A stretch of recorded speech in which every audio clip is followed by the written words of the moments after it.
नमस्कार, the deep drive में आपका स्वागत है। आज हम प्रतियोगी परीक्षाओं की दुनिया में एक तरह से गोता लगा रहे हैं। हाँ, और हमारे पास करंट अफेयर्स पर आधारित कुछ मल्टीपल चॉइस प्रश्न हैं। बिल्कुल, लेकिन हमारा मकसद सिर्फ सही या गलत का पता लगाना नहीं है। नहीं।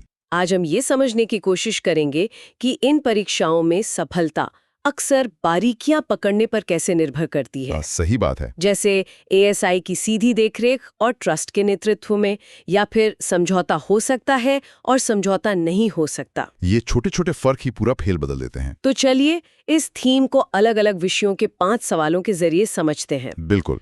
ये एक तरह से दिमागी जासूसी का काम है। सवाल बनाने वाला जानबूझकर ऐसे शब्द डालता है जो सही लगते हैं पर होते नहीं। हमारा काम है उन शब्दों के पीछे छिपे असली मतलब को पकड़ना। तो चलिए इस दिमागी कसरत को शुरू करते हैं। जरूर। तो पहला सवाल हमें इतिहास, संस्कृति और राजनीति के संगम पर ले जाता है। ये सोमनाथ मंदिर के बारे में है। अच्छा। इसमें 3 कथन है। पहला ये कि माना जाता है कि सोमनाथ का पहला मंदिर ईसवी युग की शुरुआत में बना था और ये भारत के 12 ज्योतिर्लिंगों में से पहला है। ठीक है।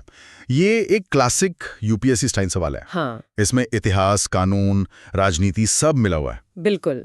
तो पहले कथन से शुरू करते हैं।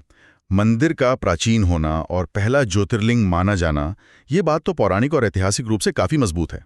जी। हमारे पास जो स्रोत हैं वो भी इस बात की पुष्टि करते हैं कि इसका इतिहास हजारों साल पुराना है और इसे 12 ज्योतिर्लिंगों में पहला गिना जाता है। तो पहला कथन तो सीधा और सही है। ठीक है, पहला कथन सही है। अब दूसरा कथन है कि मंदिर का जो आधुनिक पुनर्निर्माण हुआ वो प्राचीन स्मारक संरक्षण अधिनियम के तहत सीधे भारतीय पुरातत्व सर्वेक्षण यानी एएसआई की देखरेख में पूरा किया गया था। ये मुझे थोड़ा सोचने पर मजबूर कर रहा है। आखिरकार ये एक प्राचीन स्मारक है तो एएसआई का शामिल होना तो स्वाभाविक लगता है ना? आपने बिल्कुल सही नस पकड़ी है। यही तो इस सवाल का सबसे बड़ा जाल है। अच्छा। सोचना स्वाभाविक है कि प्राचीन स्मारक है तो ऐसा ही सब कुछ कर रहा होगा, लेकिन यहाँ पुनर्निर्माण शब्द बहुत महत्वपूर्ण है। पुनर्निर्माण, हाँ। एएसआई का मुख्य काम संरक्षण यानी कंजर्वेशन और रखरखाव है, जबकि सोमनाथ मंदिर का पुनर्निर्माण एक विशाल राष्ट्रीय अभियान था। मतलब ये सिर्फ एक रिपेयर का काम नहीं था? नहीं, बिल्कुल नहीं। जो स्रोत हमारे पास हैं वे साफ बताते हैं कि इस पहल का नेतृत्व सरदार वल्लभ भाई पटेल और केएम मुंशी ने किया था। अच्छा, तो इसके लिए एक ट्रस्ट बना था? हाँ, श्री सोमनाथ ट्रस्ट। सरदार पटेल ने इसे महज एक इमारत का पुनर्निर्माण नहीं बल्कि एक राष्ट्रीय संकल्प की पुनर्स्थापना कहा था। ये एक राजनीतिक इच्छा शक्ति से प्रेरित प्रोजेक्ट था, न कि एएसआई का कोई रूटीन काम। ओह, तो ये फर्क वाकई बहुत बड़ा है। ये तो हमें आजादी के बाद के भारत की एक बड़ी बहस की ओर ले जाता है। बिल्कुल, और यही बात हमें तीसरे कथन पर लाती है। तीसरा कथन है कि 1951 में जब मंदिर का पुनर्निर्माण हुआ तो उसकी प्राण प्रतिष्ठा तत्कालीन राष्ट्रपति डॉक्टर राजेंद्र प्रसाद ने प्रधानमंत्री जवाहरलाल नेहरू की आपत्तियों के बावजूद की थी। और ये कथन सही है। 11 मई 1951 को राष्ट्रपति डॉक्टर राजेंद्र प्रसाद ने प्राण प्रतिष्ठा की थी, लेकिन इसके पीछे की कहानी दिलचस्प है। प्रधानमंत्री नेहरू का मानना था कि भारत एक धर्मनिरपेक्ष राष्ट्र है और देश के राष्ट्रपति को इस तरह के धार्मिक समारोह में आधिकारिक रूप से शामिल नहीं होना चाहिए। ये उनके पद की गरिमा का सवाल था, व्यक्तिगत आस्था का नहीं। सही कहा। वही डॉक्टर प्रसाद का मानना था कि ये भारतीय संस्कृति का सम्मान है। ये घटना उस दौर की 2 बड़ी राजनीतिक हस्तियों के बीच के वैचारिक मतभेद को दिखाती है। तो मतलब पहला और तीसरा कथन सही है, लेकिन दूसरा गलत है। जी, क्योंकि प्रोजेक्ट का नेतृत्व एएसआई ने नहीं बल्कि सोमनाथ ट्रस्ट ने किया था। ये सिर्फ एक तथ्य नहीं है बल्कि उस समय के भारत की प्राथमिकताओं को समझने का एक जरिया है। एकदम सही। इसलिए सही जवाब है विकल्प बी। चलिए अब अगले सवाल पर चलते हैं। जरूर। पिछला सवाल हमें आजादी के बाद की राष्ट्रीय पहचान पर ले गया था और अगला सवाल भी कुछ वैसा ही है, लेकिन संदर्भ अलग है। ये असम और नागरिकता के मुद्दे से जुड़ा है। सवाल है अप्रवासी असम से निष्कासन अधिनियम 1950 के बारे में। ठीक है। इसका पहला कथन है कि ये अधिनियम केंद्र और असम सरकार को किसी भी ऐसे व्यक्ति को निकालने का आदेश देने का हक देता है जो भारत का नागरिक नहीं है और जिसका रहना भारत के हितों के लिए हानिकारक है। ठीक है। और दूसरा कथन कहता है कि ये कानून पाकिस्तान यानी अब बांग्लादेश में नागरिक अशांति की वजह से असम में आए किसी भी व्यक्ति को निष्कासन से पूरी छूट देता है, चाहे वे कभी भी आए हों। और तीसरा कि इस अधिनियम को 1985 के असम समझौते के बाद निरस्त कर दिया गया था, लेकिन हाल ही में इसे फिर से लागू किया गया है। तो पहले कथन को देखते हैं, क्या सरकार के पास ये शक्ति है? हाँ, ये तो काफी व्यापक शक्ति लगती है। ये शक्ति सरकार के पास है और पहला कथन सही है।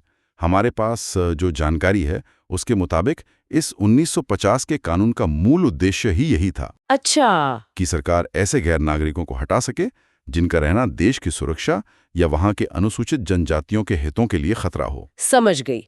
अब दूसरे कथन पर आते हैं जिसमें पूरी छूट शब्द का इस्तेमाल हुआ है।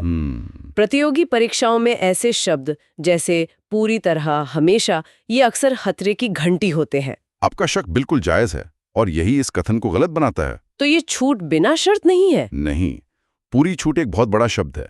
स्रोत बताते हैं कि कानून में उस समय पूर्वी पाकिस्तान से भागकर आए लोगों के लिए एक सुरक्षा का प्रावधान जरूर था, लेकिन यह असीमित नहीं था। समय के साथ नागरिकता पर दूसरे कानून भी बने, जैसे नागरिकता अधिनियम और फिर असम समझौता, जिसमें 24 मार्च 1971 की कट ऑफ तारीख तय की गई। तो ये कहना कि किसी को भी पूरी छूट है, ये तो मौजूदा कानूनी ढांचे को नजरअंदाज करना होगा। बिल्कुल। अब तीसरा कथन जो कहता है कि इस कानून को निरस्त कर दिया गया था, ये एक बहुत आम गलतफहमी है। अच्छा, तो ये भी गलत है? हाँ, ये भी गलत है। इस 1950 के अधिनियम को कभी निरस्त नहीं किया गया। यह हमेशा से कानून की किताबों में था। तो फिर कौन सा कानून निरस्त हुआ था? जिस कानून को सुप्रीम कोर्ट ने रद्द किया था वो था अवैध प्रवासी न्यायाधिकरण द्वारा निर्धारण अधिनियम 1983, जिसे IMDT एक्ट भी कहते हैं। वो तो लोग IMDT एक्ट और इस 1950 के एक्ट में कंफ्यूज हो जाते हैं। जी हाँ, IMDT एक्ट पर आरोप था कि वो अवैध प्रवासियों की पहचान मुश्किल बनाता है, इसलिए उसे रद्द किया गया। लेकिन 1950 का ये कानून बना रहा। तो मतलब सिर्फ पहला कथन ही सही है? बिल्कुल। इसलिए सही उत्तर है विकल्प ए। कानून से जुड़े सवालों में शब्दों की सटीकता बहुत जरूरी हो जाती है। तो हमने देखा कि कैसे देश के अंदर के कानूनी ढांचे की बारीकियां कितनी महत्वपूर्ण है। अब जरा अपनी नजर देश की सीमाओं के बाहर ले जाते हैं। हमारा अगला सवाल कार्बन बॉर्डर एडजस्टमेंट मैकेनिज्म यानी CBAM पर है। पहला कथन है कि ये यूरोपीय संघ द्वारा कार्बन लीकेज को रोकने के लिए बनाया गया एक नीतिगत साधन है। दूसरा कथन है कि ये कुछ खास सामान के आयात पर एक कार्बन टैक्स लगाता है जो ऐसे देशों में बने हैं जहां जलवायु नीतियां उतनी सख्त नहीं हैं। और तीसरा कथन कहता है कि हाल के विश्लेषण के मुताबिक इस तंत्र का भारत के स्टील सेक्टर के निर्यात पर नगण्य यानी ना के बराबर प्रभाव पड़ेगा। ठीक है, तो पहले ये समझते हैं कि ये कार्बन लीकेज क्या भला है। सुनने में ऐसा लगता है जैसे कहीं से कार्बन लीक हो रहा है। हाँ, एक तरह से वैसा ही है। पहले दो कथन तो CBAM की परिभाषा ही बताते हैं और दोनों सही हैं। अच्छा, कार्बन लीकेज का मतलब है, मान लीजिए यूरोप में पर्यावरण के नियम बहुत सख्त हैं, तो वहां की स्टील कंपनी को कार्बन उत्सर्जन पर भारी टैक्स देना पड़ता है। तो वो अपना प्लांट कहीं और ले जाएगी जहां नियम सख्त ना हो। बिल्कुल। इससे यूरोप में उत्सर्जन कम हो गया, लेकिन दुनिया में कुल उत्सर्जन उतना ही रहा, बस जगह बदल गई। इसी को कार्बन लीकेज कहते हैं। समझ गए। CBAM इसी को रोकता है। वो कहता है कि अगर आप कम सख्त नियमों वाले देश से स्टील या सीमेंट जैसी चीजें यूरोप में लाएंगे तो आपको बॉर्डर पर टैक्स देना होगा, ताकि लागत बराबर हो जाए। ये तो काफी चतुराई भरी नीति लगती है तो। लेकिन अब आते हैं सबसे जरूरी हिस्से पर, तीसरा कथन। क्या भारत पर इसका असर सच में नगण्य होगा? ये शब्द मुझे फिर से खटक रहा है। और आपका खटकना बिल्कुल सही है। ये कथन सीधे तौर पर गलत है और इस सवाल की जान यही नगण्य शब्द है। अच्छा। हमारे पास जो स्रोत हैं वो चिल्ला चिल्ला कर कह रहे हैं कि इसका असर बहुत बड़ा होगा। एक रिपोर्ट के मुताबिक भारतीय इस्पात निर्माता सीधे सीधे फायरिंग लाइन में है। ओहो। भारत के कुल स्टील निर्यात का एक बड़ा हिस्सा यूरोप को जाता है। इस टैक्स से निर्यात की लागत 20 से 35% तक बढ़ सकती है। 20 से 35%? ये तो नगण्य बिल्कुल नहीं है। बिल्कुल नहीं। तो इसका मतलब ये हुआ कि सिर्फ एक पर्यावरण नीति नहीं, बल्कि एक तरह की व्यापारिक बाधा भी है। और ये भारत की मेक इन इंडिया जैसी पहलों के लिए एक सीधी चुनौती है। आपने बिल्कुल सही निष्कर्ष निकाला है, क्योंकि कथन 1 और 2 सही हैं, इसलिए उत्तर ए है। चलिए, जहां एक तरफ सीबैम जैसी नीतियां बड़ी चुनौतियां पेश कर रही हैं, वहीं दूसरी तरफ विज्ञान बहुत सूक्ष्म स्तर पर समाधान ला रहा है। हमारा अगला सवाल स्वास्थ्य सेवा में नैनोबॉट्स के अनुप्रयोगों के बारे में है। पहला, दवाओं को सटीक जगहों जैसे ट्यूमर तक पहुंचाना। ठीक है। दूसरा, दांतों के रूट कैनाल का इलाज करने के लिए रक्त वाहिकाओं में नेविगेट करना। और तीसरा, कैंसर कोशिकाओं को मारने के लिए स्थानीय गर्मी पैदा करना। ये विषय तो सीधा भविष्य से आया लगता है। हाँ, चलिए देखते हैं। पहला कथन यानी लक्षित दवा वितरण, ये तो नैनो टेक्नोलॉजी के सबसे प्रसिद्ध अनुप्रयोगों में से एक है। जी। आप दवा को नैनोबॉट पर लादकर सीधे कैंसर कोशिकाओं तक भेजते हैं। इससे साइड इफेक्ट्स बहुत कम हो जाते हैं। तो पहला कथन बिल्कुल सही है। ये तो समझ आता है, लेकिन दूसरा कथन मुझे हैरान कर रहा है। डेंटल रूट कैनाल, वो तो बहुत ही संकरी और जटिल जगह होती है। क्या ये सच में संभव है? ये किसी साइंस फिक्शन फिल्म जैसा लगता है। ये सुनने में अविश्वसनीय लगे, लेकिन ये हकीकत है। स्रोत इस बात की पुष्टि करते हैं कि नैनोबॉट्स डेंटल रूट कैनाल जैसी मुश्किल जगहों में बैक्टीरिया को साफ करने में बेहद प्रभावी साबित हुए हैं। सच में? हाँ, भारत में ही IISc बेंगलोर के शोधकर्ताओं ने इस पर अभूतपूर्व काम किया है। वो मैग्नेटिक फील्ड का इस्तेमाल करके इन नैनोबॉट्स को दांत की बेहद बारीक नलिकाओं के अंदर तक पहुंचाते हैं। ये तो वाकई कमाल है। तो कथन 2 भी सही है। और तीसरा कथन यानी गर्मी पैदा करके कोशिकाओं को मारना, ये कैसे काम करता है? ये भी सही है। इसे मैग्नेटिक हाइपरथर्मिया कहते हैं। खास तरह के नैनोबॉट्स को ट्यूमर में इंजेक्ट किया जाता है। फिर बाहर से एक मैग्नेटिक फील्ड लागू की जाती है, जिससे नैनोबॉट्स गर्म होते हैं और सिर्फ कैंसर कोशिकाओं को जला देते हैं। अविश्वसनीय। मतलब ये तीनों ही अनुप्रयोग सही हैं? जी हाँ, इसीलिए सही विकल्प डी है। ये तकनीक दिखाती है कि भविष्य में चिकित्सा का चेहरा कितना बदल सकता है। और जिस तरह तकनीक चिकित्सा को सुलझा रही है, उसी तरह अब इसका इस्तेमाल भारत की एक और पुरानी समस्या को सुलझाने के लिए किया जा रहा है, हमारी न्यायपालिका पर मुकदमों का बोझ। यही हमें हमारे आखिरी सवाल पर लाता है, जो चेक बाउंस से जुड़े नेगोशिएबल इंस्ट्रूमेंट्स एक्ट 1881 के बारे में है। अच्छा। पहला कथन, अपर्याप्त धनराशि के कारण चेक का बाउंस होना इस अधिनियम की धारा 138 के तहत एक आपराधिक अपराध है। ठीक है। दूसरा कथन है कि चेक बाउंस का अपराध गैर शमनीय है, मतलब मामला दर्ज होने के बाद पक्षकार समझौता नहीं कर सकते। और तीसरा, हाल की डिजिटल कोर्ट पहलों का उद्देश्य इन मामलों को पूरी तरह से वर्चुअली प्रोसेस करना है।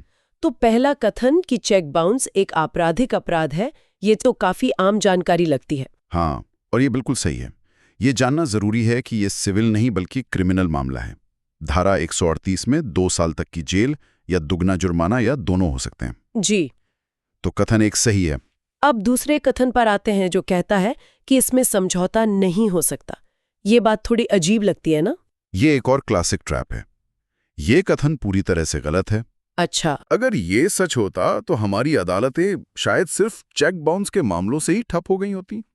स्रोत साफ करते हैं कि ये अपराध क्षमनीय है, कंपाउंडेबल है। हाँ, दोनों पक्ष किसी भी स्तर पर समझौता कर सकते हैं और केस खत्म कर सकते हैं।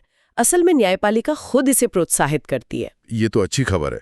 अब तीसरे कथन पर आते हैं, डिजिटल कोर्ट्स। क्या सच में ऐसी कोई ठोस पहल है? हाँ, ये कथन सही है। न्यायपालिका पर मामलों के भारी बोझ को देखते हुए तकनीक का सहारा लेने पर जोर दिया गया है। स्रोत में डिजिटल कोर्ट्स प्रोजेक्ट का जिक्र है, जो खास तौर पर इन्हीं मामलों को शुरू से आखिर तक वर्चुअली संभालने के लिए बनाया गया है। अच्छा, तो ये जो बैकलॉग की समस्या है, उसके लिए ये एक सलूशन है। जी, कोशिश है कि समन भेजने से लेकर सुनवाई और फैसले तक सब कुछ ऑनलाइन हो, ताकि मामलों का निपटारा तेजी से हो सके। तो यह आपराधिक अपराध है और इसके लिए डिजिटल कोर्ट्स की पहल भी है। ये दोनों बातें सही हैं, लेकिन ये विचार कि इसमें समझौता नहीं हो सकता, ये गलत है। बिल्कुल सही। इसलिए कथन 1 और 3 सही होने के कारण सही उत्तर बी है। तो इस पूरी चर्चा को समेटें तो एक बात साफ नजर आती है, इन परीक्षाओं में सिर्फ जानकारी का होना काफी नहीं है। नहीं, असली खेल है शब्दों के पीछे छिपे मतलब को समझना, संदर्भ को पकड़ना और नगण्य या गैर शमनीय जैसे छोटे छोटे फर्कों को पहचानना। मैं पूरी तरह सहमत हूँ। यह अभ्यास ये भी दिखाता है कि सारे विषय आपस में कैसे जुड़े हुए हैं। इतिहास, कानून, अर्थव्यवस्था, विज्ञान। बिल्कुल। एक सफल उम्मीदवार की पहचान यही है कि वो इन सभी क्षेत्रों के बीच आसानी से अपनी सोच को घुमा सके। आपको सिर्फ ये नहीं जानना कि क्या हुआ, बल्कि ये भी समझना होगा कि क्यों और कैसे हुआ। इसी बात से मेरे मन में एक आखिरी विचार आ रहा है। हमने देखा कि चेक बाउंस जैसे एक खास मामले के लिए डिजिटल अदालतों पर जोर दिया जा रहा है जी। तो सोचने वाली बात यह है कि न्यायिक प्रणाली के और कौन से क्षेत्र हैं, जैसे मान लीजिए ट्रैफिक चालान या पारिवारिक विवाद, जिन्हें इसी तरह के लक्षित तकनीकी समाधानों से बदला जा सकता है। ये एक बहुत ही प्रासंगिक सवाल है। इसके संभावित लाभ तो जाहिर है, रफ्तार, पारदर्शिता, लेकिन इसकी अप्रत्याशित चुनौतियां क्या हो सकती हैं? क्या तकनीक हर तरह के न्याय मामले के लिए सही है, या कुछ मामलों में, खास तौर पर जहां मानवीय संवेदनाएं जुड़ी हों, वहां इंसान का होना हमेशा जरूरी रहेगा? मतलब तकनीक न्याय को सुलभ तो बना सकती है, पर क्या वो न्याय को बेहतर भी बना सकती है? बिल्कुल। ये एक ऐसा सवाल है जिस पर हम सभी को सोचना चाहिए।